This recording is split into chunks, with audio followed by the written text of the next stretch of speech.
Morning fourth class आपका आज SSC class है। न्यू चैप्टर स्टार्ट कर रहे हैं हम। फिफ्थ चैप्टर है आपका the southern plateaus. Southern plateau मतलब साउथ के जो प्लेट्यूज हैं। प्लेट्यूज का मीनिंग होता है पठार, बोलते हैं हिंदी में इनको। ओके, जितने भी पठार, पर्वत, पहाड़ जो होते हैं वो पठार इसमें आते हैं। ऊंचे ऊंचे पहाड़ जो माउंटेन होते हैं उनसे थोड़े से नीचे होते हैं वो पठार। A plateau is a high land which is almost flat on the at the top. Plateaus जो होते हैं वो हाई लैंड मतलब ऊंचे होते हैं, ऑलमोस्ट फ्लैट और फ्लैट होते हैं एट द टॉप, ऊपर से फ्लैट होते हैं और देखने में ऊंचे लगते हैं। To the south of the northern plains like the vast southern plateau of India. It is triangular in shape में कैसे होते हैं? Triangular. And covers a large part of India. India का लार्ज पार्ट ये कवर करते हैं।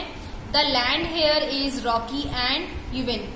इसकी land जो कहती है कैसी रहती है? रॉकी एंड यूविन, मतलब पत्थर और मिट्टी वाली। The southern plateau is made up of genius rock. Genius rock जो होते हैं वो सदर्न प्लेट्यू बने हुए होते हैं इनके। The Aravali hills lie on the north west and the Rajmahal Hills in the northeast. This plateau extends from the south of the northern plains down to the lies tip point of India, Kanyakumari. This has two parts. इसके southern plateau जो हमारे plateaus हैं ये कहाँ तक extend है? South of the northern plains, मतलब south से लेकर के northern plains down to the last tip point of India, Kanyakumari. India का कन्याकुमारी जो है वो लास्ट पॉइंट है इंडिया का। ओके, वहां तक पूरा फैला हुआ है। This has two parts. इसके दो पार्ट्स हैं। पहले the central highland and second है द दक्कन प्लेट्यू। जो हमारे प्लेट्यू हैं इनके टू पार्ट्स में डिवाइडेड है, the central highland and the Deccan plateaus. ठीक है, आगे चलते हैं। सबसे पहले हम सेंट्रल हाईलैंड्स के बारे में पढ़ते हैं। लोकेशन एक्सटेंड इसका कि सेंट्रल हाईलैंड जो है वो किस तरीके से है। The Malwa plateau lie between the Aravali hills and the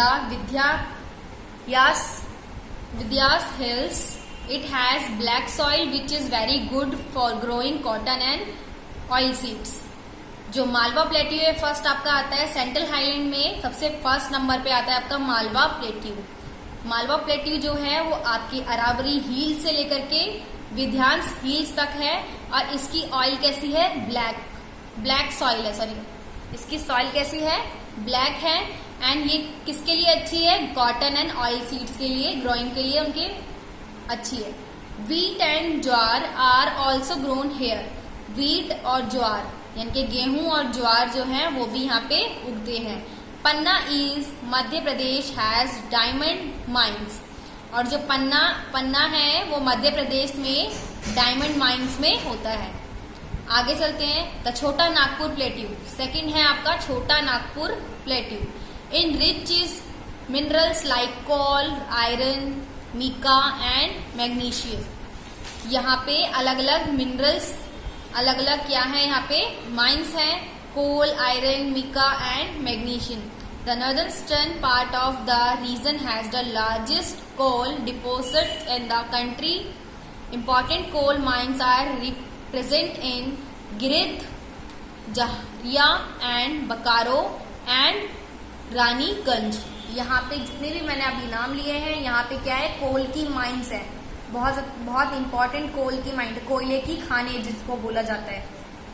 Giridih में है बिहार में, जाहिरा एंड बकारो झारखंड में है एंड रानीगंज वेस्ट बंगाल में है। ठीक है, यहाँ पे कोयले की खाने हैं इनकी अलग अलग, छोटा नागपुर में। आगे चलते हैं। Many parts of the Chota Nagpur plateau are covered with forest. बहुत पार्ट जो है छोटा नागपुर का वो किससे कवर्ड है? फॉरेस्ट से कवर्ड है। They give us different kind of would and other forest products. यहाँ पे अलग अलग वुड्स, अलग अलग तरह की लकड़ियां और अलग फॉरेस्ट प्रोडक्ट्स यहाँ पे मिल जाते हैं आपको वहां पे छोटा नागपुर प्लेट्यू में। The Deccan plateau. अब सेकंड, सबसे पहले आपने पढ़ा था द सेंट्रल हाईलैंड, इसके अंदर आपने दो पढ़े। मालवा प्लेट्यू एंड सेकंड पढ़ा छोटा Nagpur plateau, okay, central highland में। अब आप पढ़ेंगे सेकंड वाला दक्कन प्लेट्यूज। दक्कन प्लेट्यू में देखते हैं क्या होता है। The Deccan plateau lie toward the south of the river Narmada and the Satpura ranges. Deccan plateau जो है वो साउथ से रिवर नर्मदा से लेकर के सतपुरा रेंजेस तक है, और आगे वेस्ट में वेस्ट का इसका बॉर्डर जो है long range of hill of western Ghat तक ये फैला हुआ है आपका, okay. The Nilgiris, Anaimalai and cardamom are some important hill of the western Ghat. यहाँ वेस्टर्न घाट में अलग अलग क्या है, हिल्स हैं, नीलगिरी हिल्स हैं, अनाईमलाई हिल्स है, कार्डमम हिल्स हैं, ये सारी हिल्स हैं यहाँ पे, इनके सारे पहाड़ जितने भी पर्वत हैं, हिल्स माउंटेन जो है वो वेस्टर्न घाट की तरफ है। द ईस्टर्न घाट, अब ईस्टर्न घाट में क्या है, border the plateau in east. Eastern Ghat में ईस्ट की तरफ जो बॉर्डर है इसका, these hills range are smaller, यहाँ की हिल्स जो है वो बहुत छोटी हैं। Iron, gold and mica are found in plenty in this part of the southern plateaus region. Have you heard of the Kolar gold field in Karnataka? Most of the gold produce in India comes from there. यहाँ से कहाँ यहाँ की तरफ से, कर्नाटका की तरफ से जितना भी गोल्ड है वो कहाँ आता है, हमारे ईस्टर्न की तरफ। ईस्टर्न घाट जो है हमारे यहाँ पे बेसिकली किस चीज का वो होता है, गोल्ड प्रोड्यूस होता है। गोल्ड, आयरन, मिका, इस सब चीजों की क्या आती है, प्रोडक्शन होता है यहाँ पे। आगे चलते हैं रिवर्स में। Rivers like Mahanadi, Godavari, Krishna, Kaveri flow easternwards and fall into the bay of Bengal. यहाँ जो नदियां हैं, महानदी, गोदावरी, कृष्णा, कावेरी, यहाँ के ईस्टर्न पार्ट से गिर करके कहाँ जाती हैं, लास्ट में बे ऑफ बंगाल की खाड़ी में जाकर के गिरती हैं। Only Narmada and Tapi are two river which flow in the opposite and fall in the Arabian sea. एक तापी और नर्मदा नदी ही ऐसी हैं जो यहाँ से अपोजिट डायरेक्शन में गिर जाती हैं और अरेबियन सी में जाकर के, यानी कि अरब सागर में जाकर के गिरती हैं, okay. The river of the southern plateau do not emerge from the Himalayas. Southern plateau जो है वो हिमालय में इमर्ज नहीं है। They are rain fed rivers, they mostly depend on the monsoon. यहाँ की जो रिवर्स हैं सदर्न प्लेट्यू की, वो हमेशा किसके ऊपर डिपेंड रहती हैं, मानसून के ऊपर डिपेंड रहती हैं। रेन्स और for their supply of water की सप्लाई के लिए रेन्स के ऊपर डिपेंड रहती हैं। These river often dry up during the summer. और ये रिवर जो है सदर्न प्लेट्यूज में जो रिवर हैं, ये किसकी तरह, समर जब गर्मियां आती हैं तो ये सूख जाती हैं, ड्राई हो जाती हैं समर के दौरान, मतलब गर्मियों के दौरान। क्लाइमेट देखते हैं यहाँ का। The southern plateaus receive rainfall during the monsoon season from June to October. Southern plateau में यहाँ पे रेनफॉल ज्यादा होता है मानसून सीजन में, जून से अक्टूबर तक। The month between March and June very hot. Month जो आते हैं आने वाले मार्च और जून के बीच का टाइम जो होता है वो बहुत ज्यादा कैसा होता है, गर्मी वाला मौसम रहता है। Temperature in this month can easily rise above 40 degree Celsius, okay. 40 degree Celsius से भी ऊपर चला जाता है यहाँ का temperature. The winter season started from November and last till February. Winter season कब स्टार्ट होते हैं, नवंबर से स्टार्ट होकर के फरवरी तक लास्ट चलते हैं, टिल फरवरी तक लास्ट होता है, ओके। ये इसका यहाँ का क्लाइमेट है। आगे चलते हैं। Natural vegetation and wildlife यहाँ की कैसी है।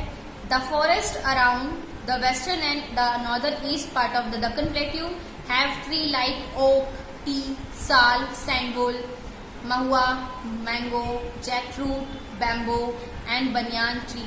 ये सारे जितने भी ट्री मैंने अभी आपके नाम लिए हैं, ये सभी दक्कन प्लेट्यू में आपको मिलते हैं। The forest on the slope of the western Ghat have tree like rosewood, mahogany, bamboo, ebony. जो मैंने अभी नाम लिए हैं, रोजवुड, इबोनी, बैम्बो, महागनी, ये कहाँ है, वेस्टर्न घाट में होते हैं। The wild animal found in these forest included elephant, sambar, boar, deer, leopard, spotted deer, nilgai, black buck, chousingha and sloth bear. ये सभी जितने भी मैंने वाइल्ड एनिमल के नाम लिए हैं आपके सामने, ये सभी की सभी यहाँ पे दक्कन प्लेट्यू में आपको मिलते हैं। ओके, यहाँ ये ऑलमोस्ट दक्कन प्लेट्यू में देखने को मिलते हैं। एलिफेंट कौन सा वाला, जिसके बड़े बड़े वाले ईयर होते हैं ना, बहुत बड़े बड़े ईयर होते हैं, वो दक्कन प्लेट्यू में होता है एलिफेंट। सांबो बियर, लियोपर्ड, तेंदुआ जो होता है, नील गाय, ब्लैक बग मतलब काला हिरन, okay, and sloth beer sloth bear जो छोटे छोटे बोने बियर जो होते हैं वो वाले यहाँ पे मिलते हैं दक्कन प्लेट्यू में। ओके, तो इस तरीके से ये चैप्टर आपका फिनिश होता है और आई होप ये चैप्टर आपको अच्छे से समझ में आया होगा कि बेसिकली दक्कन प्लेट्यू जो सदर्न प्लेट्यू है वो कैसे कैसे किस किस पार्ट में डिवाइड है, and central highland and Deccan plateau जो है अलग अलग कैटेगरी में डिवाइड होकर के यहाँ पे क्या क्या चीजें आपको देखने के लिए मिलती हैं। ओके, बेसिकली यहाँ पे पठार के बारे में मतलब प्लेट्यूज के बारे में ज्यादा बताया गया है और यहाँ पे कौन कौन सी चीजों की प्रोडक्शन होती है एंड कौन कौन सी रिवर्स यहाँ पे होती हैं, सबके बारे में इस चैप्टर में आपको बताया गया है। आई होप ये चैप्टर आपको अच्छे से समझ में आया होगा। इसकी बैक एक्सरसाइज जो है वो मैं आपको ग्रुप में शेयर कर दूंगी। नीट एंड क्लीन वर्क कीजिएगा। ओके, बाय, टेक केयर बच्चों।